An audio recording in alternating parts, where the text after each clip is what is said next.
मैं केशव का 5 जन्म भी गहन मौन में खोया हूँ। उन बेटों की याद कहानी लिखते लिखते रोया हूँ। उन बेटों की याद कहानी लिखते लिखते रोया हूँ। जिस माथे की कुमकुम बिंदी वापस लौट नहीं पाई, चुटकी झुमके पायल ले गई कुर्बानी की यमराई।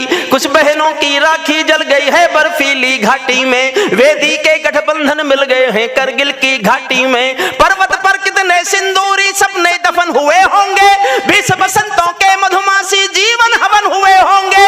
टूटी चूड़ी धुला महावर रूठा कंगन हाथों का, कोई मोल नहीं दे सकता बासंती जज्बातों का, कोई मोल नहीं। टूटी चूड़ी धुला महावर रूठा कंगन हाथों का, कोई मोल नहीं दे सकता बासंती जज्बातों का। जो पहले चुंबन के बाद लाम पर चला गया, नई दुल्हन की सेज छोड़कर युद्ध काम पर चला गया।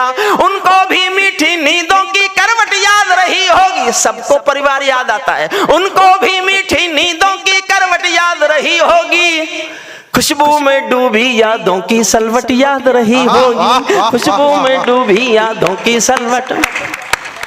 और मैं अपने जीवन की सबसे अच्छी पंक्ति कर्नल गुरमीत सिंह जी आपके चरणों में भेंट करता हूं। मैंने इससे अच्छा जीवन में कुछ लिखा ही नहीं। रोया भी बहुत था, लेकिन मुझे लगा मैं जीवन में एक ही पंक्ति अच्छी लिख पाया हूं। वो पंक्ति आपको सौंपता हूं। मुझे दुआएं देना तालियों से, अगर ऐसी पंक्ति मैंने एक और लिख ली ना तो महसूस करूंगा मैं कवि हो गया हूं। जीवन की सबसे अच्छी पंक्ति सुनो। उनको भी मीठी नींदों की करवट याद रही होगी, खुशबू में डूबी यादों की सलवट याद रही होगी। उन आंखों की 2 बूंदों से 7 सागर हारे हैं, उन आंखों की 2 बूंदों से 7 सागर हारे हैं। जब मेहंदी वाले हाथों ने मंगलसूत्र उतारे हैं,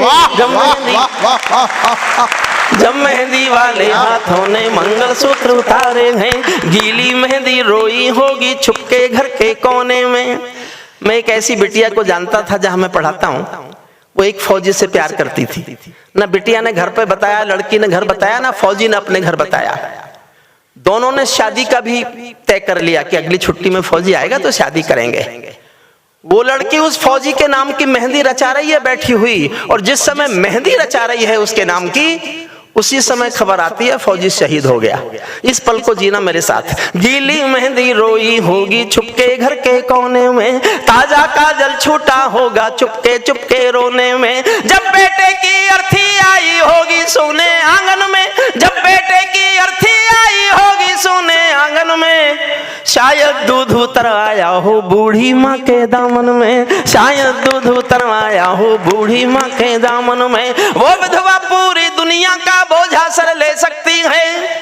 संसार के किसी भी मुल्क में, किसी भी मजहब में स्त्री अर्थी को कंधा नहीं देती।